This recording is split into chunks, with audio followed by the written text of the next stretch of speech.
Fort Larned was established in 1859. Its mission was to protect travel along the Santa Fe Trail. The Santa Fe Trail was a major trade route between the United States east of the Mississippi River and the Southwest Territories.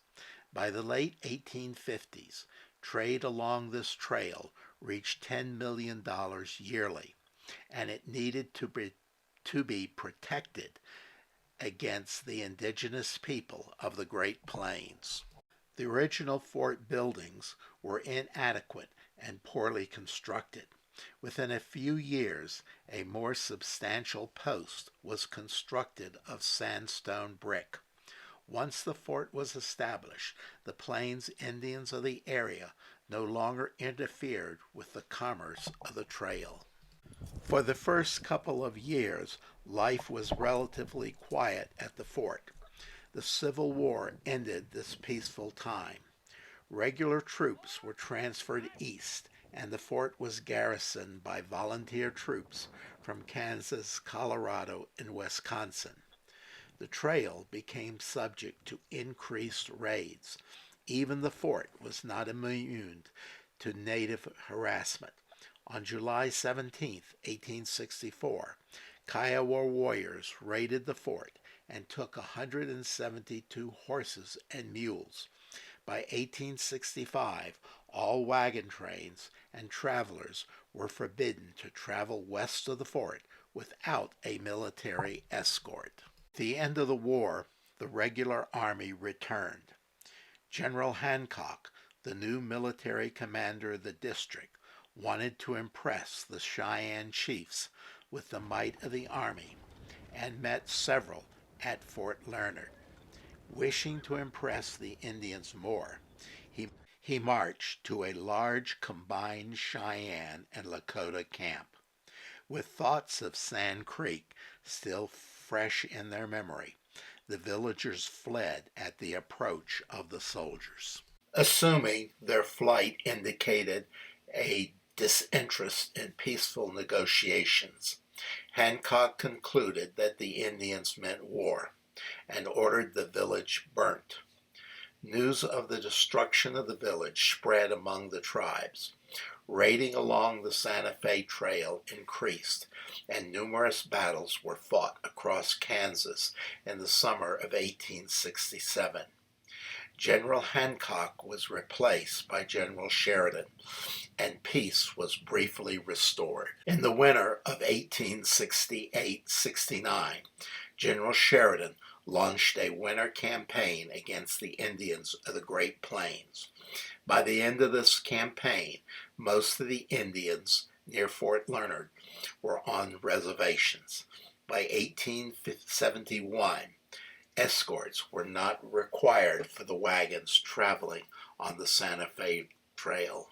In 1878, the fort was abandoned, and in 1883, it was transferred to the General Land Office. During this time, the fort slowly began to deteriorate. From 1885 to 1966, the fort was part of a ranch headquarters, which probably saved many of the fort structures. Today, Fort Larned is a National Historic Site managed by the Park Service. Many of the fort's original structures are preserved and present the visitor a story of life on the post during its almost 20-year history. We begin our tour by approaching the back side of the officers' quarters. Military, there's a saying, rank has its privileges, and nowhere is it more clear than in the officers' quarters. Made of limestone,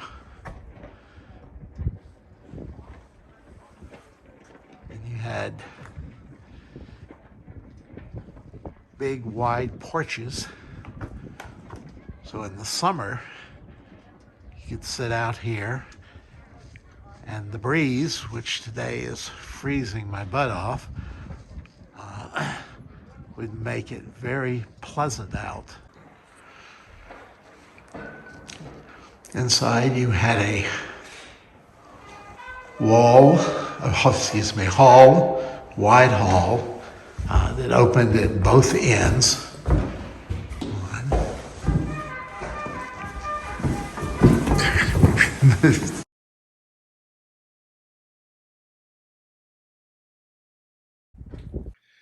The quarters were duplexes. Only the commanding officer received a single dwelling.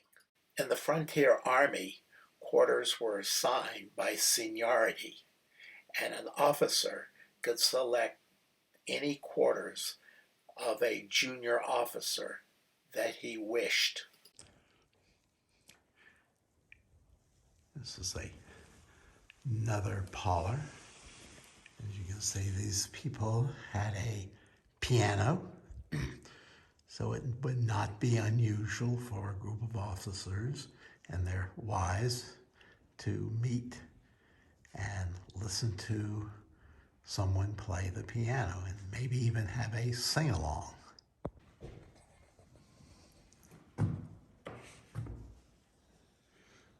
It's another room in the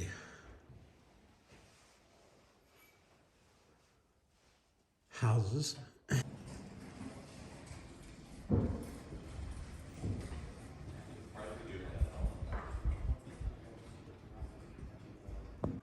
There were two rooms on each side of the hallway. This would have been a parlor or living room.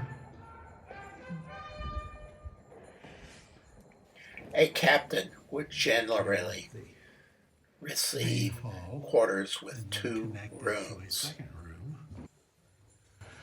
And here would be the bedroom.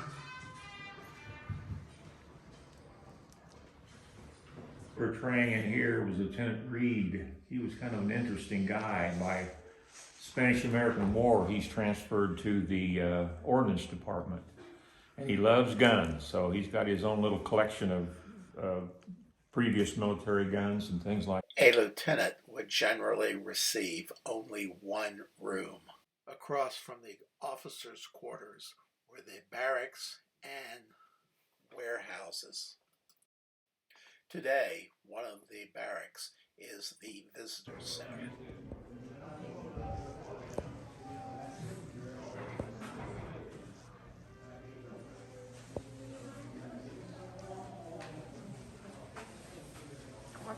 That's okay. I'm just wandering around.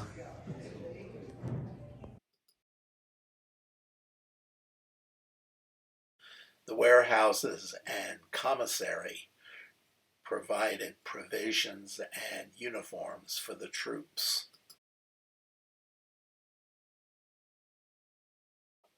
The stables were located behind the commissary and warehouse. The laundresses' quarters were located behind the barracks.